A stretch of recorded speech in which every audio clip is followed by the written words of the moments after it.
വ്യഭിചരിക്കാൻ വേണ്ടി തയ്യാറെടുത്തുകൊണ്ടിരിക്കുന്ന ഫുലൈലിനോട് ചോദിച്ചു, ഫുലൈലെ, അല്ല ചോദിക്കുന്നത് കേട്ടോടാ, അല്ല ചോദിക്കുന്നത് കേട്ടോ.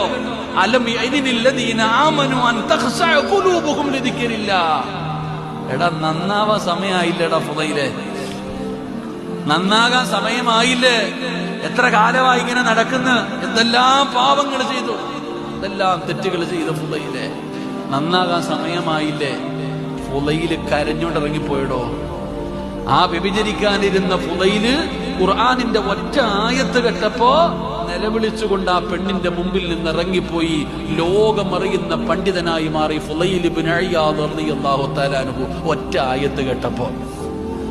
എടാ, ഒരിക്കലും നന്നാകില്ലെന്ന് പറഞ്ഞ് നടന്ന ഉമർ നന്നായത് ഖുർആൻ കേട്ടിട്ട്, ഫുലൈൽ ഇബ്നു ഇയാദ് നന്നായത് ഖുർആനിലെ ഒരായത്ത് കേട്ട്. സാധാരണ ആളല്ല, കൊട്ടേഷൻ സംഘത്തിന്റെ